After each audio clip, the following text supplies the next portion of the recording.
Good morning.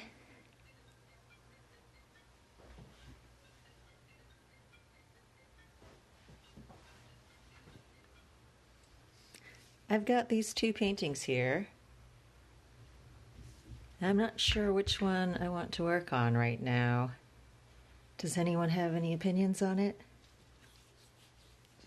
It's one of those rare times when I'm actually working on two paintings at once. I don't usually do that. More one painting at a time because otherwise I get bored. Well, I mean, I get bored of the one that I'm not working on. Yeah, so butterfly is the one that I've been doing more recently. Mermaid, 1 vote for butterfly, 1 vote for mermaid. You aren't helping. Anyone else have an opinion on that? All right, that's like 3 votes for mermaid right now. Okay, we're going with mermaid then.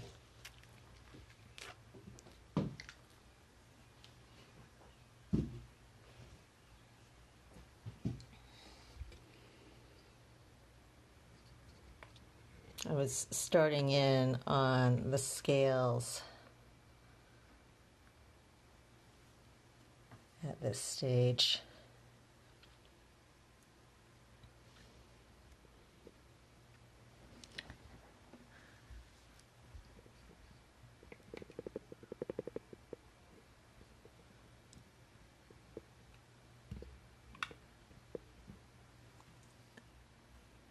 I'm getting a good view for you over here.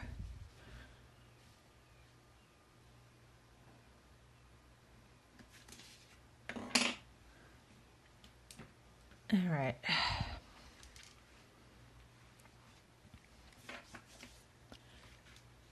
So at this point, I'm doing dry brush to start shading the scales down.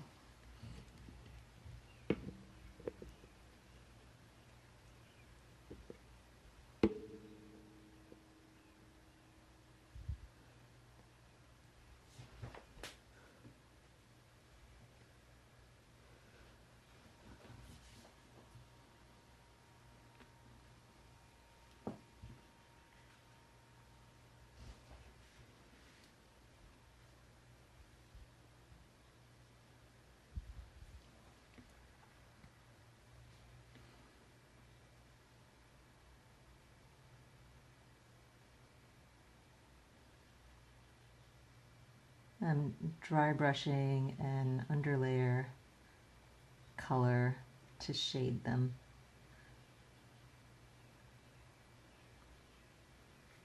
And then after this, I'm going to hit it with a glaze of a overtone color. My brush is pretty stiff. Morgane is asking how stiff is my brush. It is a pretty stiff one. In fact, in the listing for the guy who sells these, this is called the stiff white synthetic brush, as opposed to the soft white synthetic brush. But yes, I like stiffer brushes for the techniques that I employ,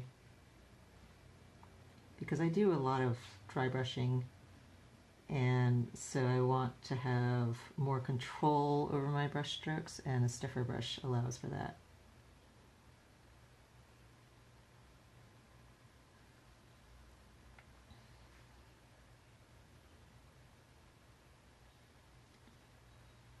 So I've got this bluish green color that I'm doing here right now. I'm actually still not sure what colors I'm doing with this painting.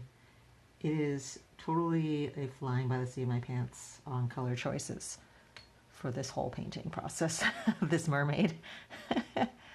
The entire time I've had no idea what it was going to be, and I still don't. I keep waiting for that knowledge to suddenly materialize with it, and it hasn't yet.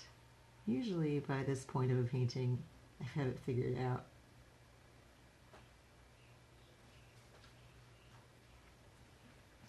I don't know why this one's being stubborn.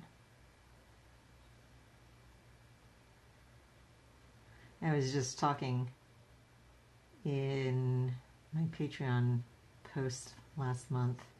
So I do, at the beginning of each month, I do this post about talking just about general concepts of my techniques or my mentality of how I approach art.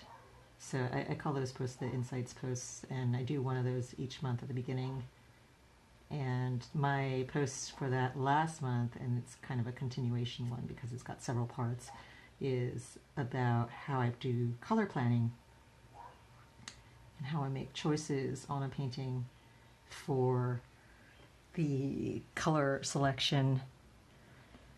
And in the first part, I talked about how I sometimes have a very planned approach. And this is most often the case when I'm working for a publisher and they want to have a more specific idea of what the final piece will look like. They don't like surprises so much.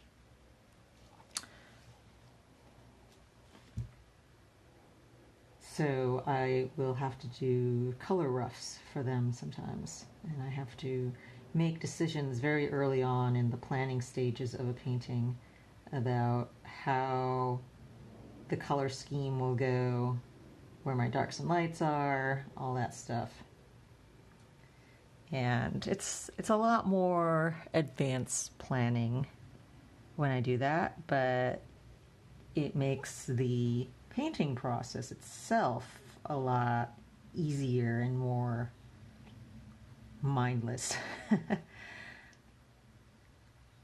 More automatic, I should say, rather than mindless. It's more of a mechanical thing at that point rather than a creating on the spot thing. And it has its benefits. It does make the painting process easier and more relaxing because the hard problem solving stuff is done and out of the way at that point, and then I don't have to worry about whether I will like a color scheme, and I know already in advance that I will because it's been plotted out already, and I've done several iterations digitally to figure that out and determine my color scheme.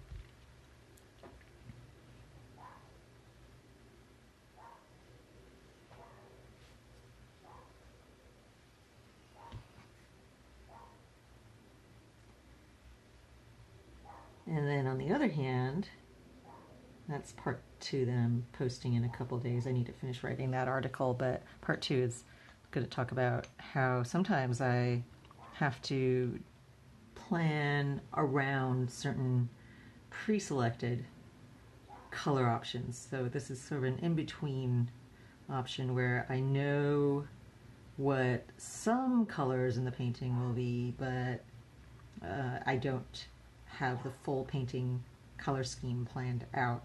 And so then I have to work around those predetermined color choices.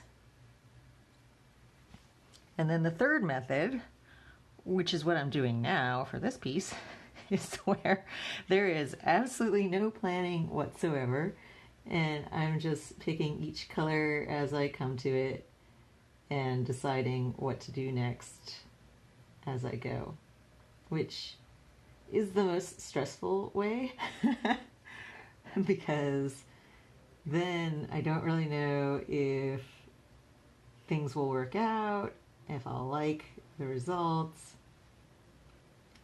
I mentioned in a couple of the other earlier streaming sessions how I just did the wash for the bottom portion of this painting, and I tossed on, I think purple was the first color that I used, and then I didn't like that.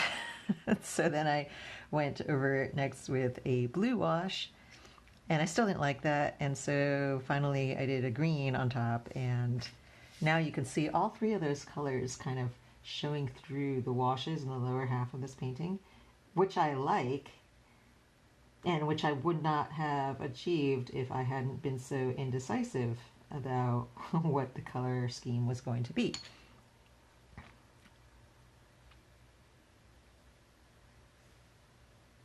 So sometimes that happens.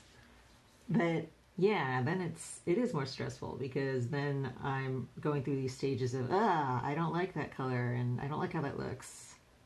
There's a lot more of the dealing with ugly phases of a painting when you're going unplanned with your colors.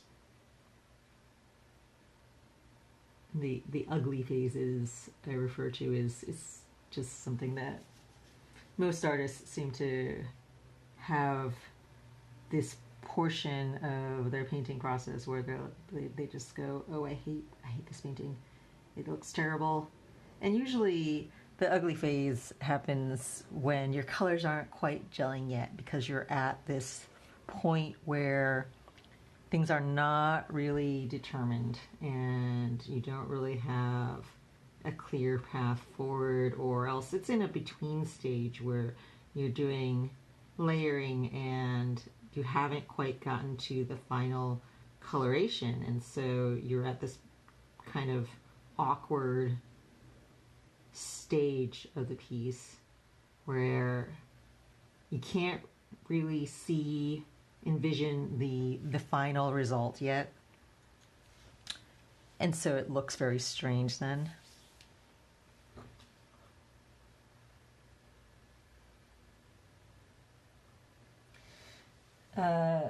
What are the colors that I pick the most for my art, or make the best mix?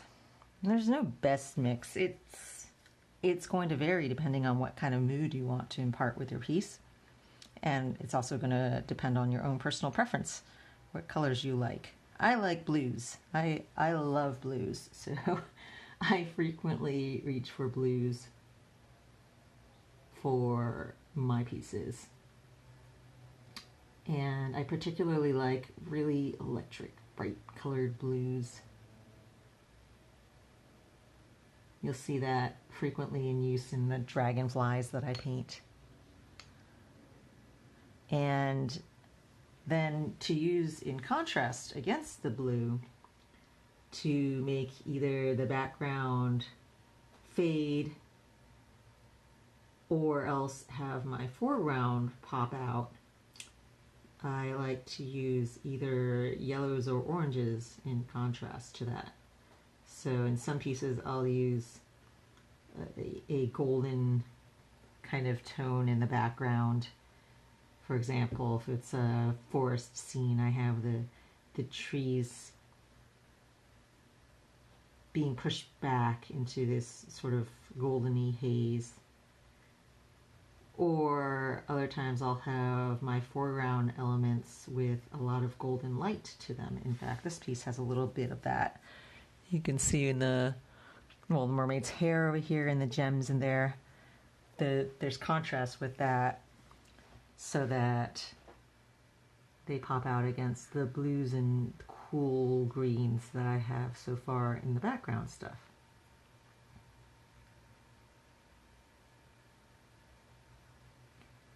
So yeah, that's a common go-to color scheme that I use. And it's mostly my preference. I just really love blues, and then I always need something to contrast against them then.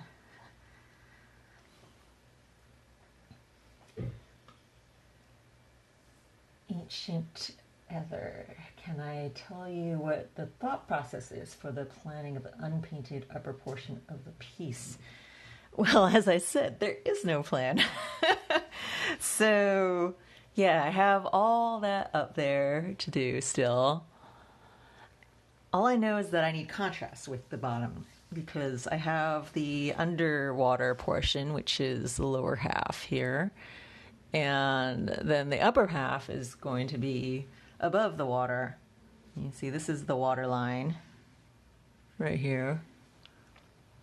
And all of this is above. So I need to have some kind of contrast going on there. I haven't yet decided what that will be. I think that the flowers are either going to be a really bright blue or a bright purple. Yeah, like either a tealish blue, like the blue roses that I've painted in the past, which would match kind of the blues over here, but it would be so much more intense, and there would also be contrast in the amount of detail in it, because while the blues over here are also very intense and bright, they are also the shape of things is muted and pressed back into the background and softer. Whereas with all these flowers, there's going to be a lot of hard-edged foreground detail, and that will help pull it into the foreground for the viewer as well and focus. And so, yeah, that's about as far as I've gone with trying to figure out what I'm going to do in the upper portion. So, yeah, knowing that I need some kind of contrast, whether it's contrast of texture or contrast of color and light and intensity, something to contrast with the lower portion. So, yeah, aside from that, that's all I know for it right now. I'm just going to concentrate on this portion, which I still don't even know what I'm doing with that, as I mentioned. So, you know, one unknown at a time, as this is.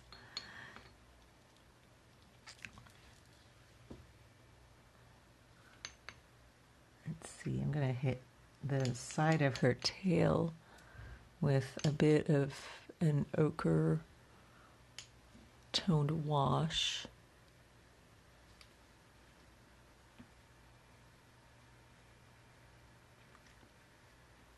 So you see that softens up the dry brushing shading that I've been doing and blends it all a little bit. And I'm going to do that again once I finish shading all the way down that side of the tail, which is going to be a bit.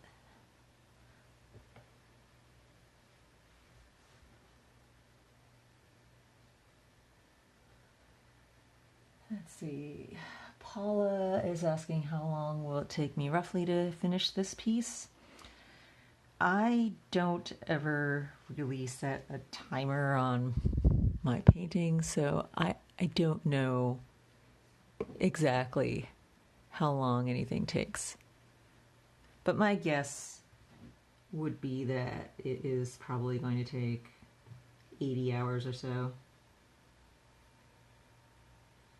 And that's just a complete guesstimate because I have no actual idea about what the timing is.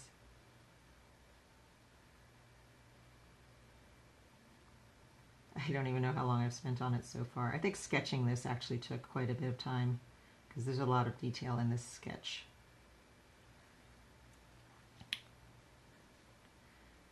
And then, you know, doing things like these scales one at a time takes a lot of time too.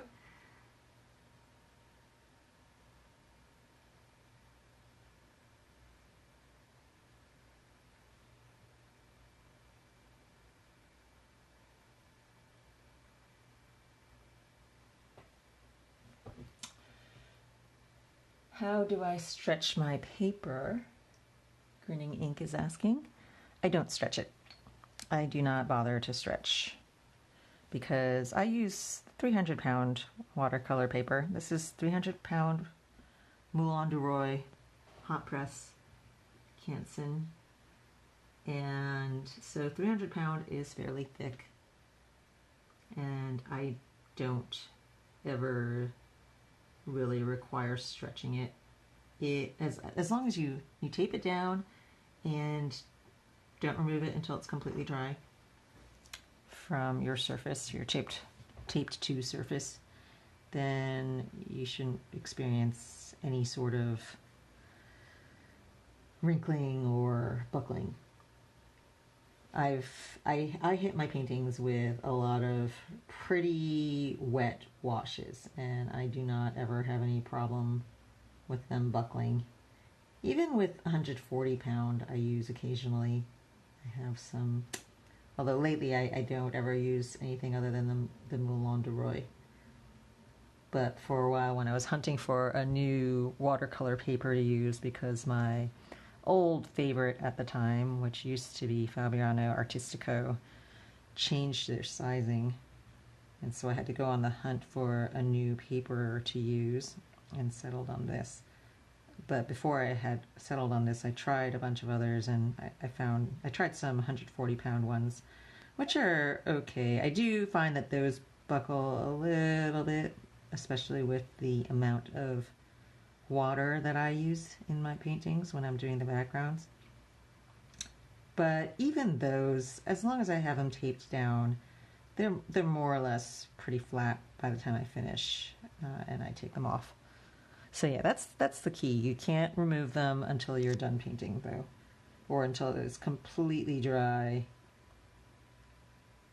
And even it'll feel dry sometimes on the surface, but if you leave it on for another day, then it completely flattens out. Because I've noticed that happening sometimes. I think that a painting is dry, and when I touch it, it feels completely dry. But it'll still have a little bit of a waviness to it. But then I just leave it for another day, and it flattens out completely. That happens even with this 300-pound. So yeah, I don't ever bother stretching.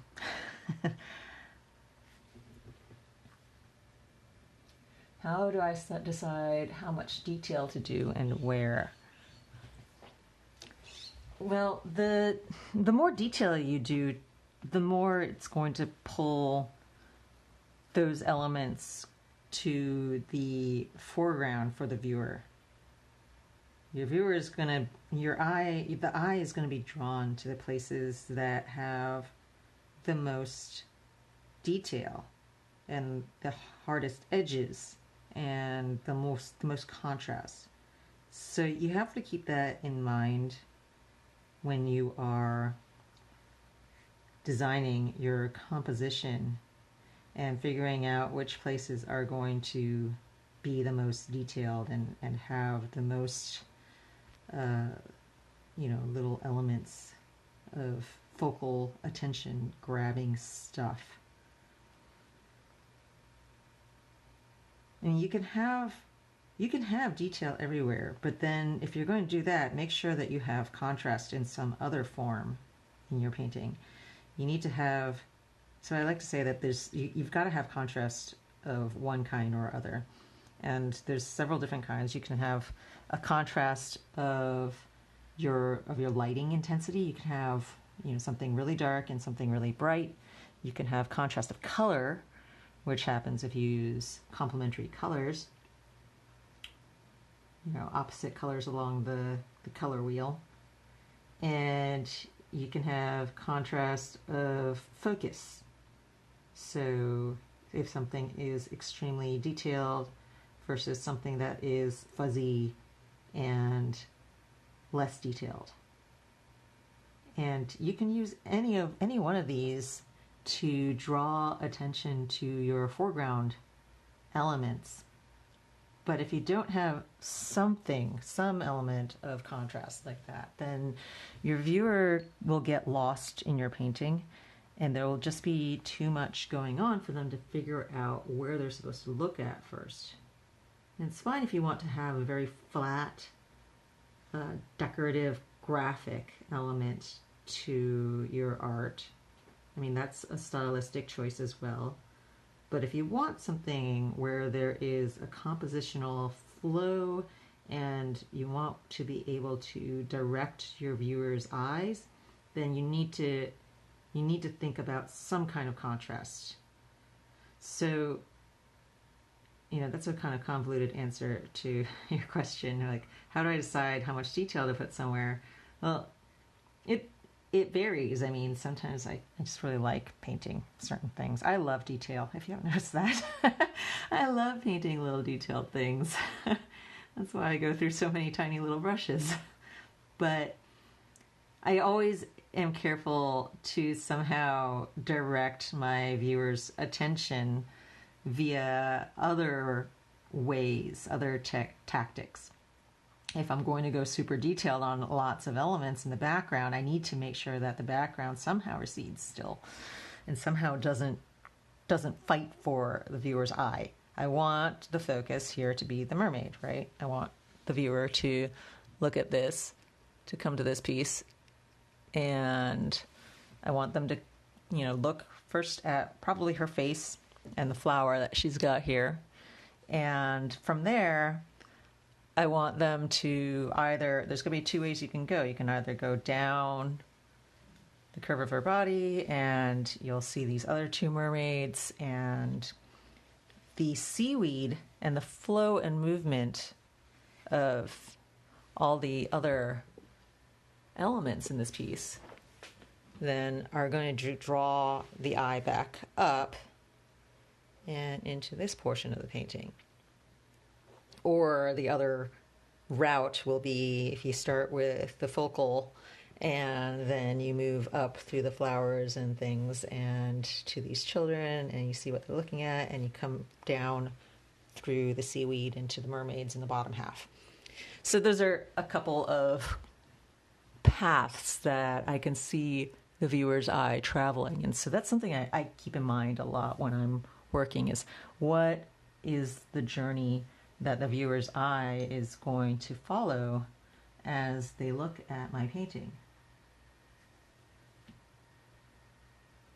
And keeping in mind some kind of path is what's going to keep their interest in your piece. Because as they look around, they will see more and more of the details. And so, yes, you can pack a lot of detail in there, and you can do a lot of detail in a lot of different places, as long as you somehow manage to direct the eye around to all those things. If everything is flat, everything's grabbing for attention at once, then your viewers are going to get overwhelmed, and then they won't see any of that detail. You know, it'll all be there, but they won't notice it because it'll be just too much stuff that is all vying for attention. And when everything's vying for attention at once like that, then nothing is going to win. So the most important thing then is to find a way to capture the attention to what you want as the initial focus. And as I said, for me, what I want as initial focus is going to be her. So I'm going to actually probably make this lighter area as well, and that's going to help draw the initial attention to her.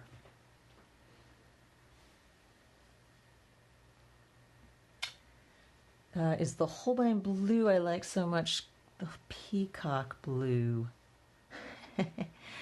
I'm not sure. I have my color wheel here labeled, but I didn't actually write down the names of them. I have that they're Holbein, Holbein, Holbein for those top three over there, but aside from that, I don't know. I'd have to go dig out my actual paints to see. This one over here is Antique Bamboo. I do know that one,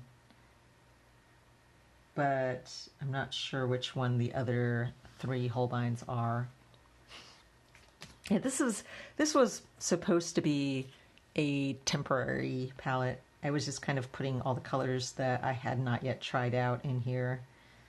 And so I didn't really bother to take super careful note over here because I figured I'd know which one it was later.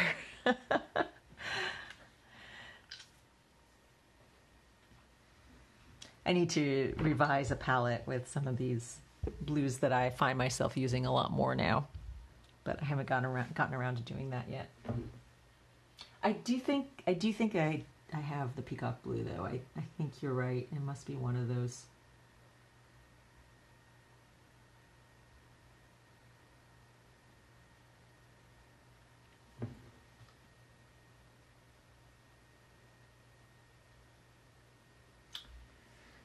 D.B. Morgaine, why Moulin de Roy rather than Heritage? I haven't tried Heritage. I haven't heard of that one either. Is that also Canson? I've heard a lot of people talk about Saunders, Waterford, and Moulin de Roy, but I've not heard of Heritage before.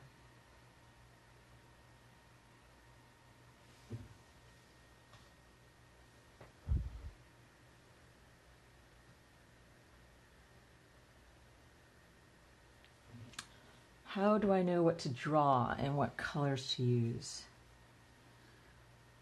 Well, that's a very broad question. How do I know what to draw?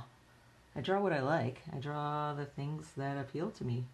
I draw the things that inspire me.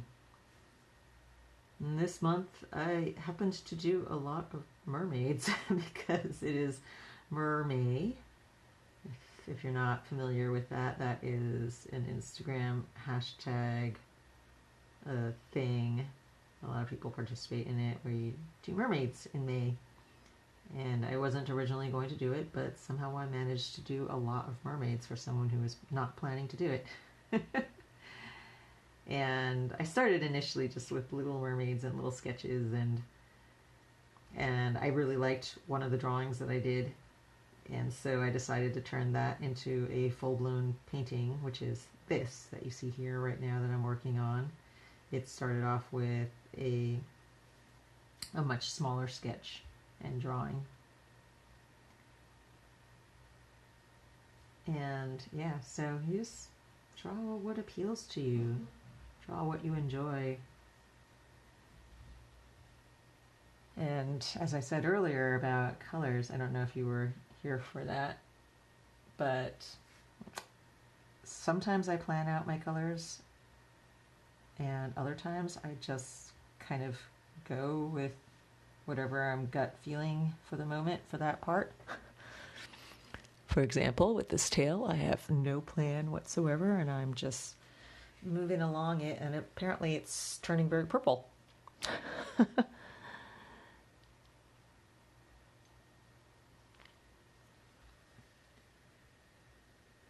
Bronwyn Laporte says, do I use graphite to shade before going in with paint? No, I do not. I don't shade with graphite because I don't want pencil to muddy up the intensity and purity of the watercolor tones. Because if you have too much graphite on your page, then it's going to mix with your paint, and then instead of getting really intense, bright, pure colors, you get a grayed version of that color. And I don't like that. I like the colors of my paints because they are bright. So, in fact, when I am ready to paint, I frequently take my kneaded eraser,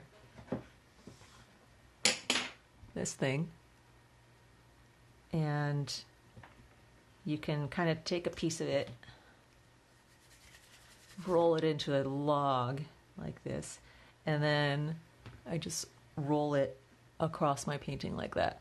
Across not the painting, but the pencil sketch, to kind of get rid of some of the pencil. And I like to use the kneaded eraser for that rather than a, rub eraser, because by doing that, by just rolling it across the surface, it'll just pick up the graphite as it goes instead of smearing it. Because even if you take this, even if you try to do it very lightly, it'll kind of smear your graphite, and I don't want that again, because that's just going to rub the graphite into my paper and make my colors dull when I start painting. So kneaded eraser is my friend. I really like a kneaded eraser for many reasons, and that's one of them.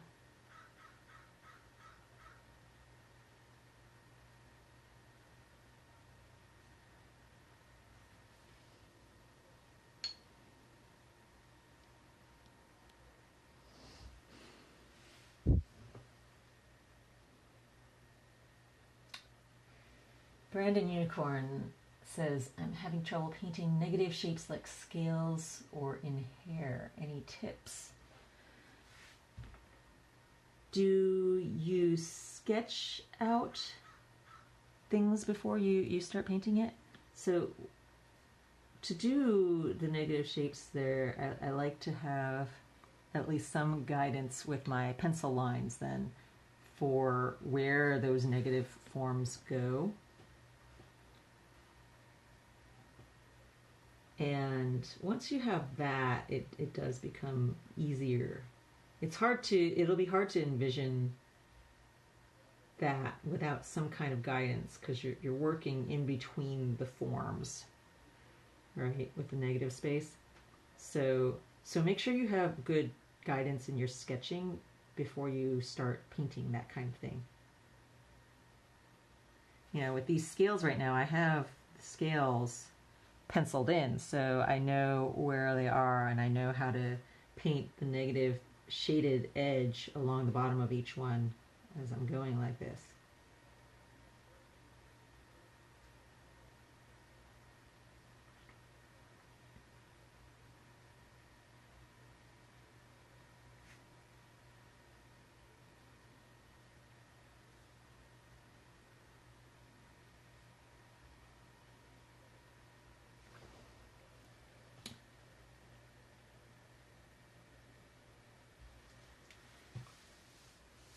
Is there specific symbolism in your paintings? If so, do you do a lot of research before your paintings?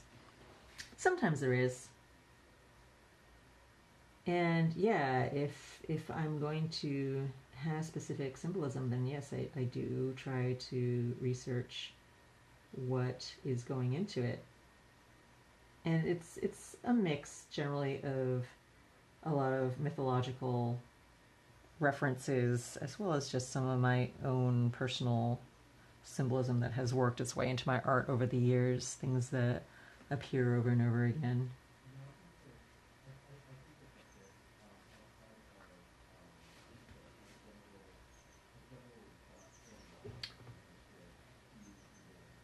Do I sometimes fail or spoil my paintings, and do I have to redo it? I don't redo. I wouldn't say fail or spoil. I mean, by the time if I'm working on a larger piece, by the time I get to the painting portion of it, I've usually planned out my composition and the structure of the piece pretty well. I mean, I've gone through lots of iterations, and I've done a digital version of it, and so compositionally, I'm usually pretty happy with a piece by the time I start it. And so then the mistakes or the areas to fail then at that point would be in the colors. And I wouldn't say that I've ever failed at that either, because, you know, if I don't like a color, I just paint over it. or if it's too dark, I can lift it, or I can just paint over entirely with white watercolor ground and try a different approach with it. So there's a lot of ways to utilize a failure or a perceived failure. So I don't ever think of something as failed, because it just means that you got to keep going with it. It means that you're not done, and it means that it's in an in-between stage rather than it's something that's failed. And in fact, I find that the times when when I'm displeased with how something looks, and I continue going and I work at it and I try to change it, those are sometimes my favorite elements of a painting.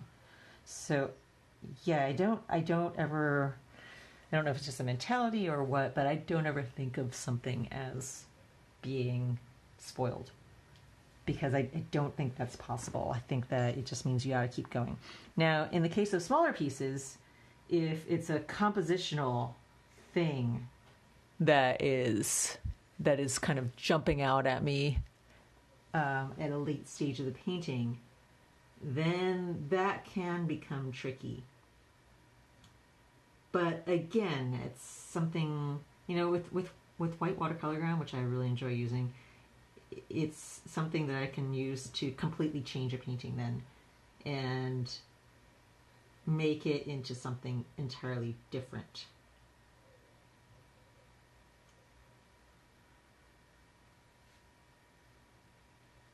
So yeah, I don't ever think of a painting as spoiled in any way.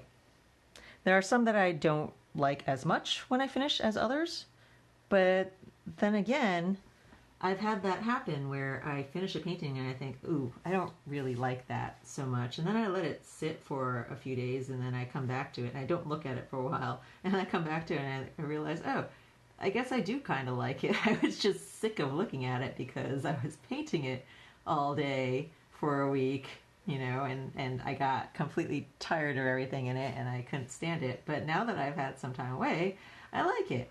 So there's that also. It's just perspective. Sometimes you're too close to something to really see the good parts of it.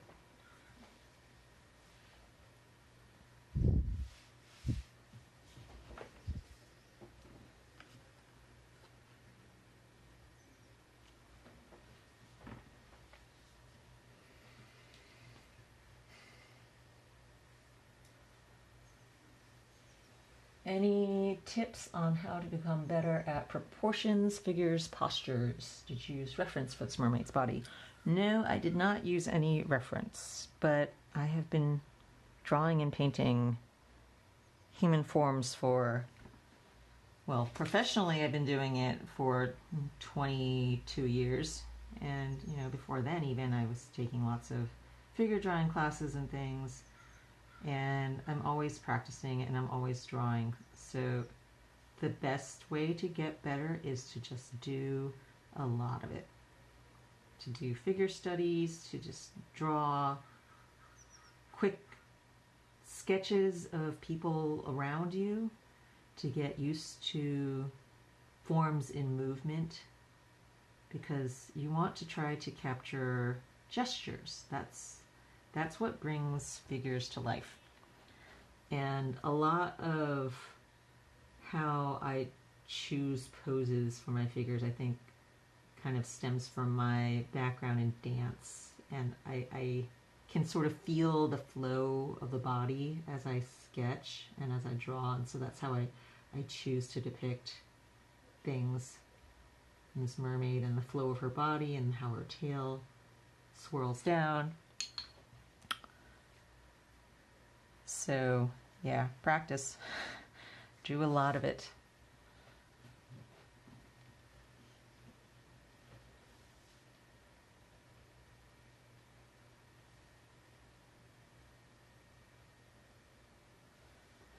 For figure anatomy, animal references, do you ever look at Pinterest or photos on Google?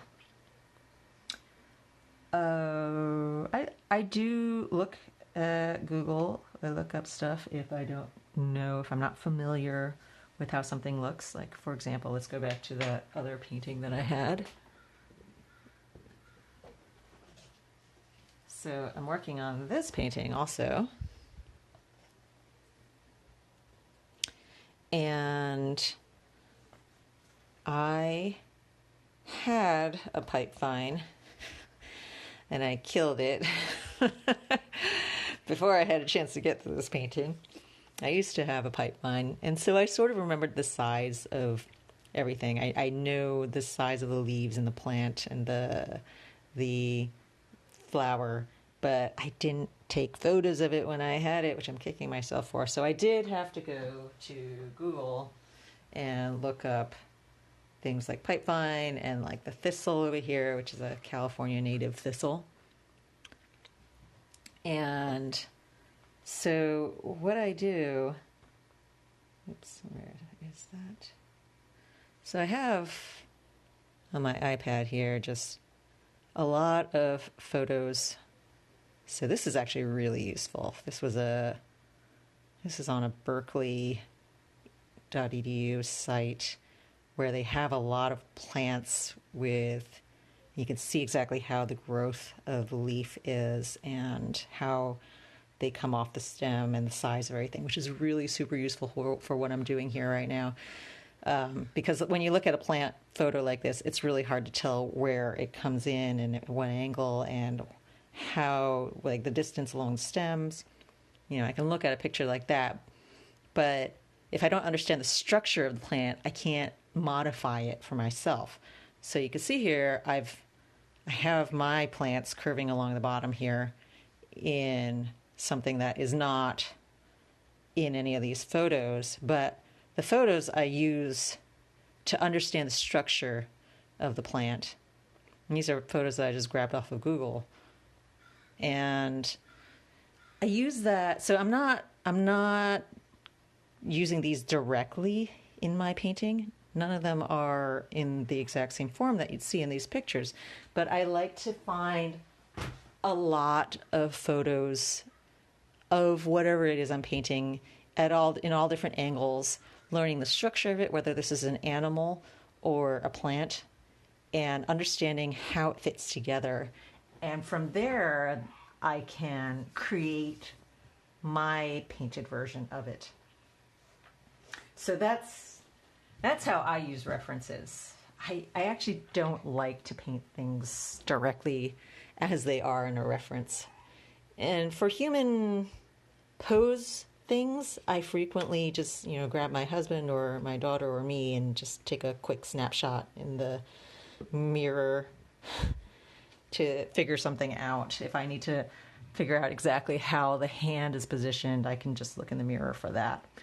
But as for the overall pose, that's not something that I grab from anywhere except for my head.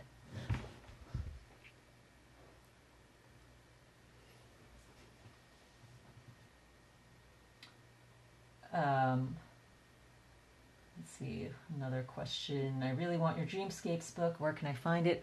Unfortunately, Dreamscapes was published by Impact Books, who went bankrupt last year, sadly.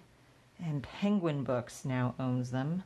And as far as I know, Penguin has not yet decided to reprint any of those old books that they have, unfortunately, because I've had a lot of people asking me about the Dreamscapes books. So right now, your best bet is if you could find a used copy somewhere, you should grab it, because they're not going to be around much longer. Or sometimes a bookstore might have some stock of older books. So sadly, that's the situation with the Dreamscapes books.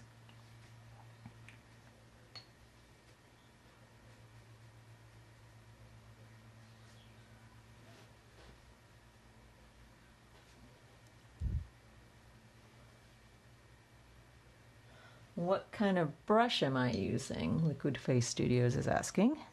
This is a handmade synthetic brush made by Tracy Lesbanon. That's Lesbanon Paintbrushes on Instagram.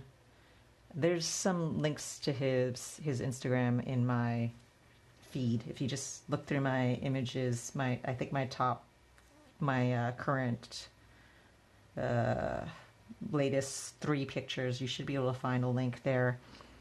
And yeah, he makes these brushes, and I really like how they feel in my hand. They're super light, but they feel good. And this is the stiff white synthetic, the small stiff white synthetic. And so far I'm really enjoying it. I've only been using it for the past couple weeks, but it's kind of my new favorite brush right now. It's the 3/4 inch small stiff white synthetic brush. If you don't see it on his site, you might need to ask him, because I think he said that this is a new offering. And you can tell him that Stephanie sent you.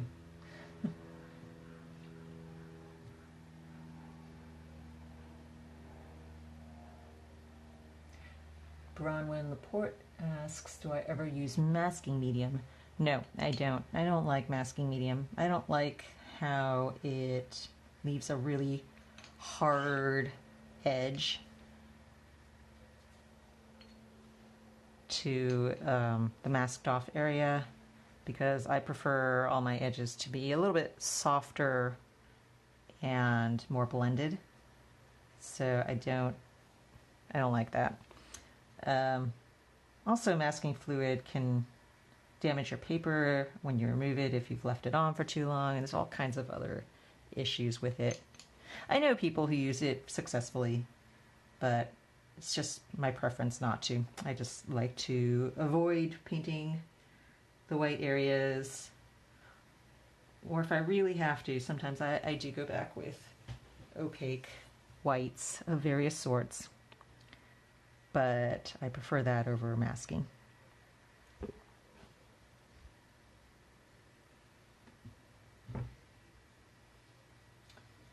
Have I ever had times where I can't seem to get motivated to work on my art? How do you get through that? Yes, I do have that, and I've experienced that a lot lately in these coronavirus times. I think that a lot of artists have, a lot of professionals in my circles have mentioned that they also have this problem. So it's something that's happening right now. It's just, we've all got a lot on our minds. We've all got a lot going on in our lives with family around all the time and stress over just the overall situation, and yeah, there's a lot going on. So it's not unusual to find it difficult to focus on art making right now.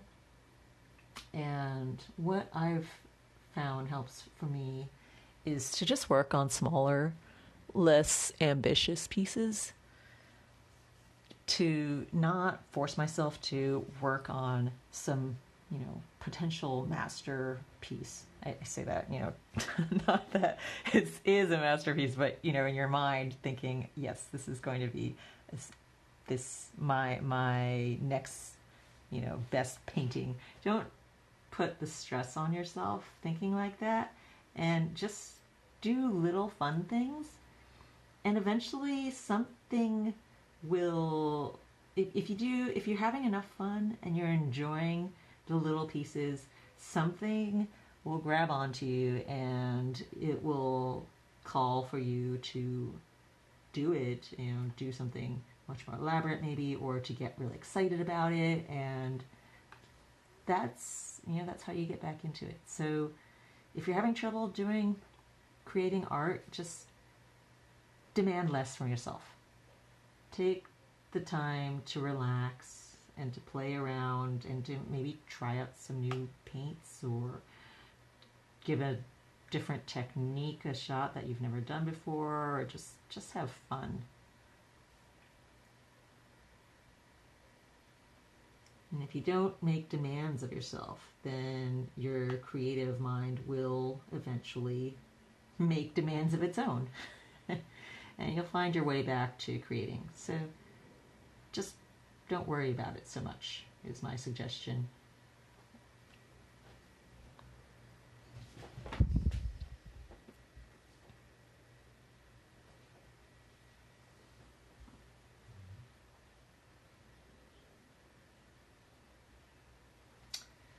Do I post live videos at certain times of day? Well, this is sort of a new thing for me. I do have a YouTube channel and I have a Patreon, so I post a lot of walkthroughs and specific technique things on there on a regular monthly basis. But doing these live streams has been a relatively new thing that I've just started doing this month. One of the reasons is because I'm also having trouble motivating, harkening back to that question. And I've actually found that when I'm painting and talking to all of you like this, I actually am getting a lot more done than I am when I don't have the camera and chatter going. So thank you. Thank you everyone for being here and helping to motivate me. But yeah, so this is new. Currently, I've been doing the last few at 11 a.m. on Mondays, Pacific time. I'm thinking of maybe trying to switch that to the evening. I might try, let's see, let's set it right now. So next week, the next one is going to be at 6 p.m. Pacific time on Monday. So maybe that will help for people who are at work right now, who have been wanting to watch. So 6 p.m. on Monday Pacific time is going to be the next live streaming, at least the next planned one. Every once in a while I've been just turning on my camera and doing some unplanned ones, because like I said, it's actually been helping me with my productivity to do this. So there might occasionally be others scattered throughout the week, but I'm trying to at least do one planned one each week.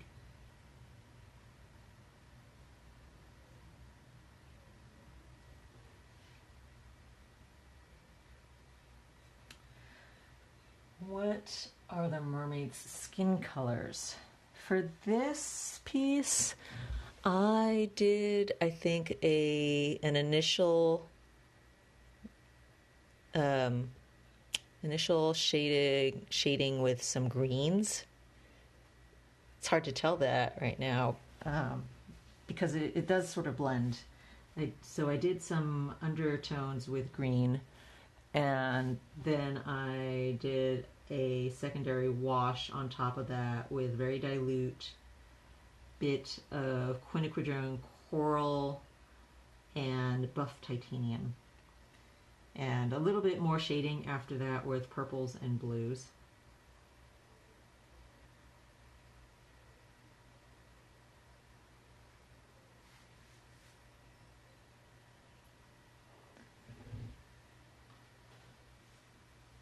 Zora Life asks, did I study art or am I a self-taught artist? That's always kind of a tricky question because yes, I do have a degree in art, but it was not this kind of art because they hated this stuff. I went to a school for computer science, and art was just something I did on the side there because I wanted to take lots of art classes, so I ended up getting an art degree as well because I took so many art classes. And but the school I chose was not chosen for its art program, and so the art program on offer there was a very modern abstract expressionism type of setting, and this is not what they wanted. So I got to do a lot of abstract stuff and putting together pieces that I grabbed out of actual junk piles. And lots of figure drawing classes, though. Those were helpful. Yeah, so not this stuff. So it's always kind of a complicated question when people say, do I study art? Because yes, I did study art, but it was nothing related to what you see here. So in a way, I mostly feel like I'm self-taught because I picked up watercolor on my own, and doing anything representational was all on my own as well. And yeah, so that's the complicated answer to that.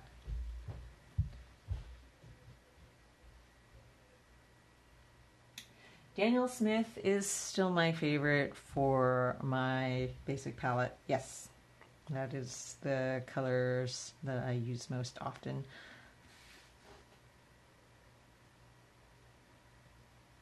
All right, we're coming down to the end of the hour here. So I'm going to field maybe a couple more questions and then we're going to call it for the day. But like I said, the next planned one anyway, will be for Monday, let's see, what's that date? Monday the 8th at 6 p.m. Pacific time.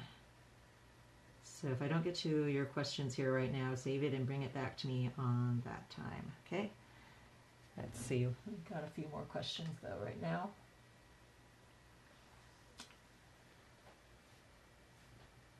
I have a lot of ammonites and swirls in my paintings. Do they have any special meaning for me? I guess it's more of a subconscious thing. I love the swirling forms, just aesthetically.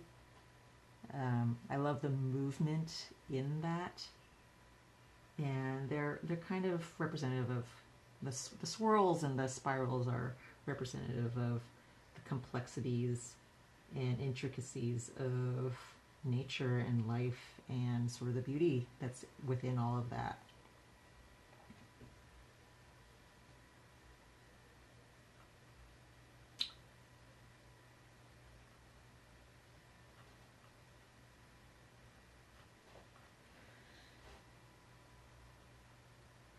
Okay, I think we're down to the end of our hour here.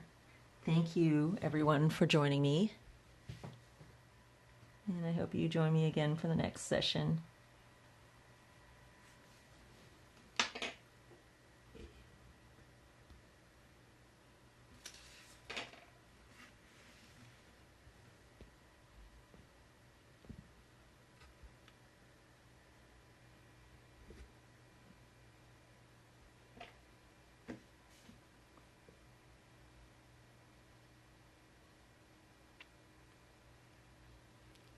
Goodbye.